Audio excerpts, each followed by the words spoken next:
안녕하세요. 혹시 C++로 비동기 코드 짜다가 멀쩡히 잘 돌던 프로그램이 아무 이유 없이 멈춰버리는 경험 해보신 적 없으신가요? 오늘은 바로 그 미스테리한 크래시의 주범, 콜백 함수와 객체 생명주기 관리의 모든 것을 파헤쳐 보려고 합니다. 안정적인 시스템을 만드는 핵심 기술이니까요. 오늘 내용 꼭 집중해서 들어주세요. 오늘 우리가 함께 떠나볼 여정입니다. 먼저 왜 비동기 코드가 예측 불가능한 함정에 빠지는지 그 근본 원인부터 살펴볼 거고요. 그 다음엔 과거의 해법들이 왜 한계가 있었는지 짚어보고 현대 C++의 강력한 무기인 람다와 스마트 포인터를 이용해서 생명주기 문제를 완벽하게 정복해 보겠습니다. 하지만 여기서 끝이 아니죠. 순환 참조라는 또 다른 난관을 넘고 나면 마지막으로 이 모든 걸 정리하는 실전 가이드가 여러분을 기다리고 있을 겁니다. 자, 그럼 첫 번째 이야기부터 시작해보죠. 비동기 프로그래밍의 함정. 이건 정말 많은 개발자들을 괴롭히는 문제예요. 잘만 돌아가던 코드가 어느 날 갑자기 아무런 경고도 없이 그냥 툭 멈춰버리는 현상. 도대체 왜 이런 일이 일어나는 걸까요? 바로 이 질문이 오늘 우리가 풀어야 할 가장 큰 숙제입니다. 왜 비동기 코드는 디버깅조차 어렵게 가끔씩만 문제를 일으킬까요? 정답은 바로 시간차 공격, 좀 더 전문적으로 말하면 경합 조건, 레이스 컨디션 때문입니다. 비동기 작업이 끝나서 결과를 알려주러 왔는데 정작 그 작업을 시켰던 객체가 이미 사라져버린 거죠. 정말 위험한 시간 경주가 벌어지는 겁니다. 이 타임라인을 보시면 모든 게 설명됩니다. 자, 1단계. 어떤 객체가 비동기 작업을 요청하고 콜백을 등록합니다. 여기까지는 괜찮아요. 그런데 2단계. 여기서 결정적인 문제가 터집니다. 비동기 작업이 채 끝나기도 전에 이 객체가 스코프를 벗어나 메모리에서 사라져버리는 거예요. 결국 3단계에서 작업이 끝나고 4단계에서 콜백이 딱 실행되는 순간 콜백은 이미 사라진 유령 객체를 찾아 헤매게 됩니다. 그 결과는 5단계, 바로 댕글링 포인터 접근으로 인한 프로그램 크래시입니다. 그럼 옛날 개발자들은 이런 문제를 해결하기 위해서 어떤 방법들을 썼을까요? 과거의 전통적인 콜백 방식들을 한번 훑어보면서 왜 우리가 더 나은 방법을 찾아야만 했는지 그 한계를 명확하게 짚어보겠습니다. 이 표가 과거의 해법들을 잘 요약해주네요. 함수 포인터는 문법은 간단했지만 상태를 저장할 수가 없어서 한계가 명확했고요. 스티드 바인드는 객체의 멤버 함수를 쓸 수 있게 해줬지만 문법이 너무 복잡하고 생명주기 관리는 여전히 개발자 몫으로 남겨뒀습니다. 퐁투는 상태를 가질 수는 있었지만 보시다시피 코드가 너무 길고 장황해졌죠. 다들 뭔가 2%씩 부족했던 겁니다. 그래서 현대 C++가 아주 멋진 해답을 내놓았습니다. 이 모든 문제를 해결해줄 더 간결하고 더 직관적이고 훨씬 더 강력한 방법. 그게 바로 람다 표현식입니다. 람다의 진짜 강력함은 바로 이 캡처 기능에서 나오는데요. 이걸 정확히 이해하는 게 정말 중요합니다. 값으로 캡처, 에스케이프 코드 HG하는 건 변수를 통째로 복사해서 람다 안에 저장하는 거예요. 그래서 원본이 사라져도 안전하죠. 하지만 참조로 캡처, 에스케이프 코드 FC하는 건 그냥 변수의 주소만 빌려오는 겁니다. 만약 콜백이 실행되기 전에 원본 변수가 사라지면 맞습니다. 바로 댕글링 참조 문제가 생기는 거죠. 그리고 정말 많은 분들이 하는 실수가 바로 이겁니다. 디스를 캡처하는 것. 이건 사실상 참조 캡처랑 똑같아요. 객체의 주소, 즉 포인터 값만 복사해가는 거거든요. 그래서 람다가 실행되기 전에 객체가 소멸해버리면 이 디스 포인터는 우리가 맨 처음 봤던 그 무시무시한 댕글링 포인터로 변해버립니다. 자, 이제 드디어 이 근본적인 생명주기 문제를 뿌리 뽑을 시간입니다. C++의 스마트 포인터, 그 중에서도 특히 스티드 쉐어드 PTR을 이용해서 어떻게 메모리 안전성을 완벽하게 확보할 수 있는지 알아보겠습니다. 우리가 오늘 반드시 잡아야 할 악당, 댕글링 포인터에 대해 다시 한번 확실히 해두죠. 이미 해제된 메모리 주소를 가리키는 포인터, 여기에 접근하는 순간 우리 프로그램은 언제 터질지 모르는 시한폭탄이 되는 겁니다. 자, 이제 이 시한폭탄을 해체해봅시다. 이 문제를 해결하기 위해 C++ 표준 라이브러리가 준비해둔 비장의 무기가 바로 std enable shared from this입니다. 어떤 클래스가 이걸 상속받으면 그 클래스의 객체는 스스로를 가리키는 안전한 쉐어드 패티를 생성할 수 있는 특별한 능력을 얻게 됩니다. 그리고 이것이 바로 그 마법의 주문입니다. shared from this. 람다를 만들 때 이렇게 캡처를 하는 거죠. 이 코드 한 줄이 무슨 일을 하냐면요. 람다 내부의 객체를 가리키는 shared put 복사본을 하나 만드는 거예요. 이 덕분에 콜백 함수가 살아있는 동안에는 객체의 참조 카운트가 절대 0이 될 수 없게 됩니다. 한마디로 객체의 생명을 콜백이 끝날 때까지 안전하게 연장시켜주는 든든한 생명줄 역할을 하는 거죠. 이 표가 그 과정을 한눈에 보여줍니다. 자, 보세요. T1, 객체를 처음 만들었을 때 참조 카운트는 1입니다. T2, 비동기 작업을 시작하면서 람다가 shared from this로 객체를 캡처하자 카운트가 2로 늘어납니다. 그리고 T3, 여기가 바로 하이라이트예요. 원래 있던 shared pit가 사라져도 람다가 캡처한 포인터가 꽉 붙들고 있기 때문에 카운트는 여전히 1, 객체는 안전하게 살아남습니다. 그리고 마침내 콜백 실행이 끝나고 람다가 소멸되는 T5 시점에 카운트가 0이 되면서 객체는 비로소 안전하게 메모리에서 해제됩니다. 이게 바로 스마트 포인터를 이용한 생명주기 관리의 핵심 원리입니다. 와, 이제 쉐어드 푸트만 있으면 모든 게 해결될 것 같죠? 하지만 여기서 끝이 아닙니다. 우리가 방금 도입한 이 멋진 해결책이 또 다른 아주 까다로운 문제, 바로 순환 참조라는 덫을 만들 수 있거든요. 순환 참조는 이런 겁니다. 2개 이상의 객체가 shared PT로 서로의 꼬리를 무는 상황이에요. 서로가 네가 살아있으니까 나도 죽을 수 없어 라고 말하면서 서로를 놓아주지 않는 거죠. 이렇게 되면 외부에서 이 객체들을 더 이상 아무도 사용하지 않더라도 자기들끼리 만든 참조 카운트 때문에 영원히 메모리에서 해제되지 않는 좀비 객체가 되어버립니다. 이게 바로 메모리 누수죠. 바로 이런 모습이죠. 세션 객체는 매니저를 쉐어드 푸트로 가리키고 매니저 객체도 세션을 쉐어드 PT로 가리키는 겁니다. 서로가 서로의 생명줄을 꽉 붙잡고 영원히 놓아주지 않는 아주 질긴 악연이 시작되는 거죠. 이 질긴 순원의 고리를 끊어줄 해결사가 바로 위크피아입니다. 둘 중 한쪽의 강한 소유관계, 쉐어드피아를 약한 관찰관계, 위크피아로 바꿔주는 거예요. 위크피아는 이름 그대로 약한 포인터라 참조 카운트를 증가시키지 않고 그냥 지켜보기만 합니다. 소유권 주장 없이요. 이렇게 한쪽의 강한 연결을 끊어주면 순환고리가 깨지는 겁니다. 두 스마트 포인터의 역할을 명확하게 비교해 볼게요. Shared PTR은 객체를 소유하는 책임자입니다. 참조 카운트를 늘려서 객체의 생명을 보장하죠. 반면에 위크 PTR은 소유권 없는 관찰자예요. 참조 카운트에 전혀 영향을 주지 않고 객체가 소멸되는 걸 막지도 않습니다. 그래서 위크 PTR을 안전하게 사용하려면 쓰기 직전에 반드시 럭 메소드를 호출해서 저기요, 객체 아직 살아있나요? 확인하고 유효한 쉐어드 PTR로 바꿔서 접근해야 합니다. 자, 이제 오늘 배운 모든 내용을 하나로 모아서 여러분이 전문가처럼 안정적인 비동기 코드를 작성할 수 있도록 최종 실전 가이드라인을 정리해드리겠습니다. 이것만은 꼭 지켜주세요. 첫째, 콜백은 웬만하면 람다를 쓰세요. 둘째, 객체 생명 주기는 shared pitch와 enable shared from this 조합으로 관리하세요.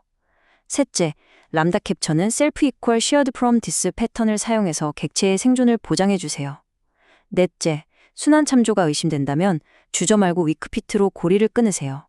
그리고 마지막, 위크피트는 반드시 락으로 안전을 확인한 뒤에 사용하세요. 그리고 이건 절대 피해야 할 함정들입니다.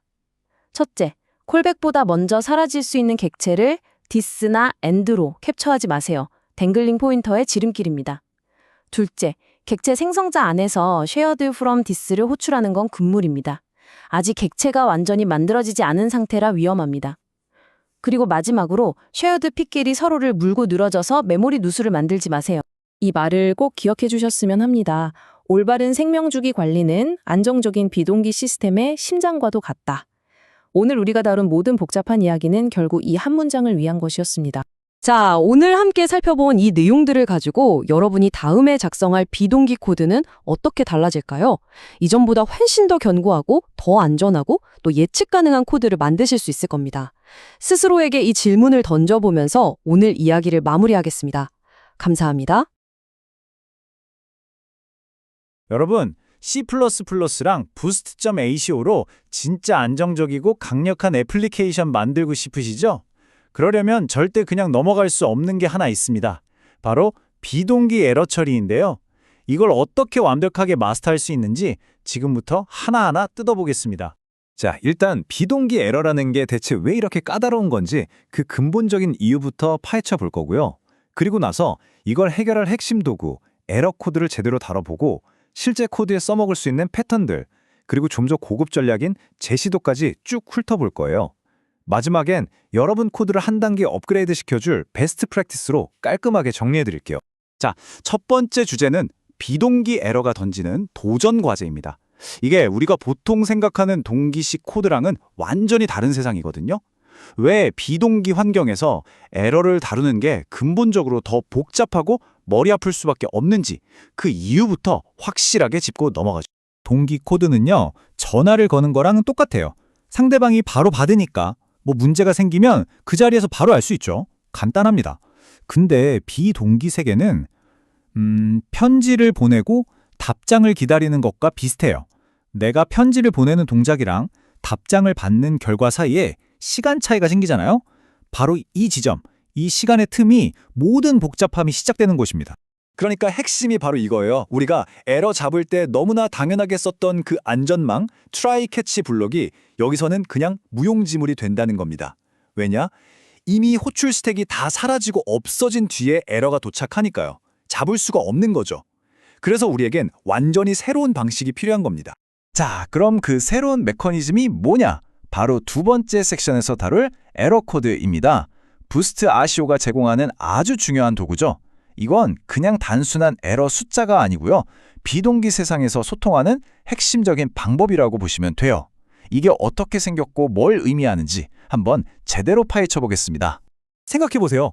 예외를 툭 던져서 프로그램 흐름을 멈추는 대신에요. 비동기 작업은 이 에러 코드 객체를 완료 핸들러, 그러니까 콜백 함수에 살짝 넘겨줍니다. 그럼 우리는 이 객체 안에 값이 있는지 없는지를 보고 작업이 성공했구나, 또는 무슨 문제가 생겼네 하고 알 수 있게 되는 거죠. 여기서 진짜 재밌는 게 뭐냐면요. 이 에러 코드가 그냥 404 같은 숫자 덩어리가 아니라는 거예요. 이 안에는 에러 값하고 카테고리라는 아주 중요한 정보가 같이 들어있어요. 이 카테고리 덕분에 우리는 이 에러가 그냥 일반적인 시스템 에러인지 아니면 네트워크 문제인지 그 출처랑 맥락까지 아주 정확하게 알 수가 있는 겁니다. 훨씬 더 똑똑하죠? 자, 이제 세 번째 섹션입니다. 에러 코드라는 도구가 있다는 건 알았어요. 근데 구슬이 서말이라도 꿰어야 보배잖아요.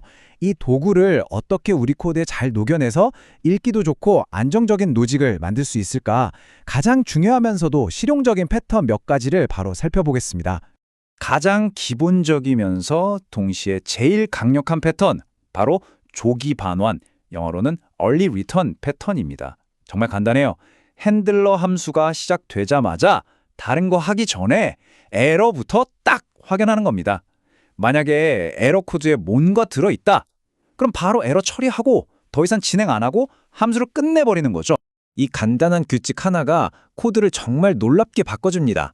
지금 보시는 코드처럼요. 성공했을 때 실행되는 핵심 로직이 복잡한 if-else 구조 안에 갇히지 않고 쭉 깔끔하게 이어지잖아요. 코드 읽기가 정말 편해지는 거죠. 이건 가독성이 극적으로 좋아진다고 할 수 있어요. 그리고 여기서 진짜 중요한 포인트가 또 하나 있는데요.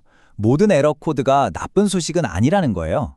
예를 들어서 여기 EOF, End of File이라는 코드는요. 상대방이 연결을 정상적으로 잘 끊었다는 신호예요.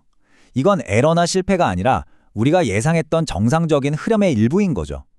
그러니까 무조건 에러라고 다 똑같이 처리하면 안 되고 이게 어떤 종류의 에러인지 구별할 줄 아는 지혜가 필요한 겁니다. 자, 네 번째 주제는 고급 전략, 바로 제시도입니다. 근데 생각해보면 에러 중에는 잠깐 인터넷이 끊겼다거나 하는 일시적인 문제들도 많잖아요. 이런 건 잠시 뒤면 저절로 해결될 수도 있는데 이런 상황에서 바로 실패했어? 하고 모든 걸 포기하는 게 과연 최선일까요?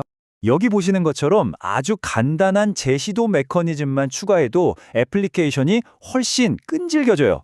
실패했을 때 바로 포기하지 않고 잠깐 기다렸다가 다시 해보는 거죠. 이것만으로도 회복 탄력성이 확 올라갑니다. 그런데 말이죠. 여기서 한 걸음만 더 나아가면 이 과정을 훨씬 더 스마트하게 만들 수 있습니다. 그게 바로 지소 백허프 전략입니다. 매번 똑같이 1초씩 기다렸다 재시도하는 게 아니고요. 실패할 때마다 대기 시간을 점진적으로, 아니 기하급수적으로 늘리는 거예요. 처음엔 1초, 그 다음은 2초, 그 다음에 4초, 8초 이런 식으로요. 왜 이렇게 하냐고요? 문제가 생겨서 허덕이고 있는 서버한테 계속해서 요청 폭탄을 날리는 그런 무식한 짓을 막기 위해서입니다. 상황을 악화시키지 않는 거죠. 이 지수 백오프 전략은 정말 유용해요. 잠깐 네트워크가 불안정할 때, 서버가 재부팅되기를 기다릴 때, 아니면 갑자기 트래픽이 몰려서 서버가 힘들어할 때, 이런 다양한 실제 상황에서 우리 시스템이 알아서 문제를 해결하고 아주 우아하게 복구하도록 만들어주는 굉장히 강력한 기술이라고 할 수 있습니다. 좋습니다. 이제 5번째 주제, 시스템 레벨의 에러 관리입니다. 지금까지는 개별 에러 하나하나를 어떻게 처리할지 봤다면 이제는 시야를 좀 더 넓혀야 해요.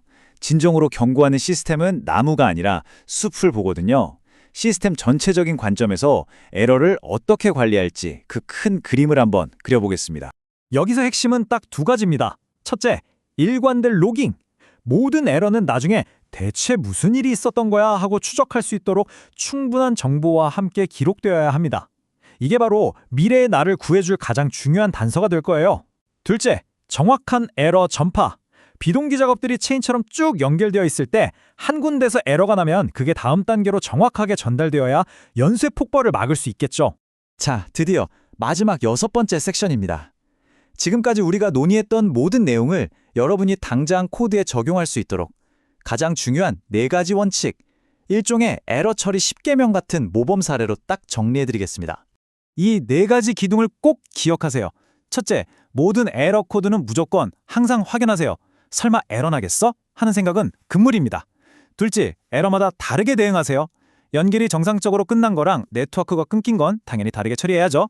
셋째, 실패하더라도 리소스는 확실하게 정리해야 합니다. 메모리 누수 같은 거 생기면 안 되니까요. 마지막으로 미래의 자신에게 감사받을 수 있도록 로그는 상세하고 일관성 있게 남기세요. 이 원칙들이 여러분의 코드를 그냥 돌아가는 코드에서 믿을 수 있는 코드로 만들어줄 겁니다. 결국 이 모든 이야기의 핵심은 이겁니다. 체계적인 에러 처리는 단순히 버그 몇 개 잡는 그런 차원의 얘기가 아니에요.